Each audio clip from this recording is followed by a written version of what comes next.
السلام عليكم ورحمة الله وبركاته. ازيكم يا شباب واهلا بيكم في فيديو جديد مع المشجع الهلالي. واللي دلوقتي عزيزي المشجع الهلالي انا هتكلم فيه معاك عن اهم واخر اخبار نادي الهلال. بس كالعادة حابين ان احنا نصلي على النبي ونقول عليه افضل الصلاة والسلام، وفضلا ليس امرا دعمنا بزر اللايك، ولو مش مشترك في القناة فانا بدعوك للاشتراك فيها.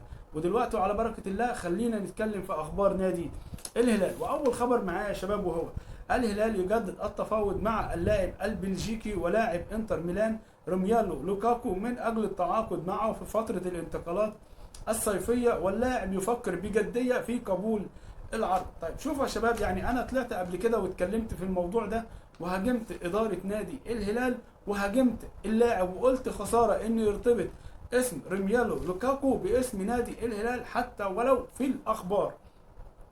ليه يا شباب؟ لان نادي الهلال قدم للاعب بدل العرض عرض واثنين وثلاثة، واللاعب رفض كل العروض دهيت، لكن نادي الهلال لسه مصر على ان هو يتعاقد مع اللاعب. علشان كده انا هاجمت ادارة نادي الهلال وهاجمت اللاعب، لكن المرة دي يا شباب يعني اللاعب بيفكر في قبول العرض. فلو رفض العرض انا اتمنى من ادارة نادي الهلال ان هي تغلق ملف روميالو لوكاكو وما تفتحوش تاني. طيب تعالى بقى نشوف الخبر الثاني يا شباب، وهو صراع بين نادي الهلال والنادي الاتحاد من اجل تقديم عرض قوي من اجل الحصول على خدمات اللاعب المصري محمود حسن تريزيجيه لاعب ترابزبورن التركي في فترة الانتقالات الصيفية.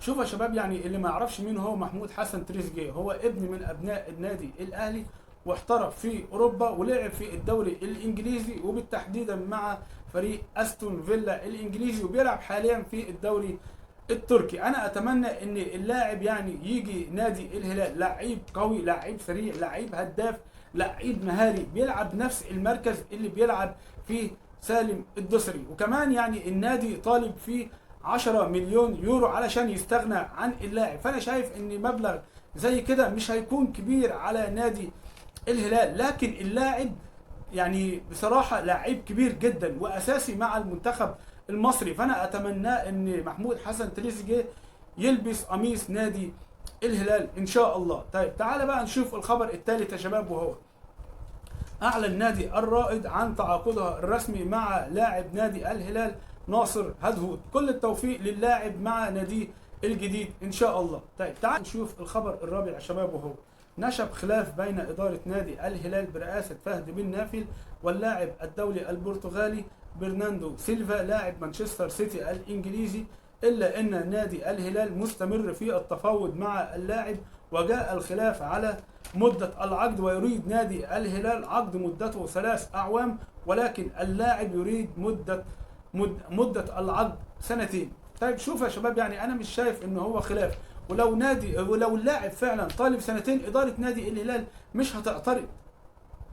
أنا أتمنى إن برناردو سيلفا لعيب قوي زي كده، أتمنى إن هو يجي النادي الهلال وهتكون صفقة قوية، وهيكون اللاعب البديل لليون الميسي. فانا شايف ان هو يعني مش خلاف.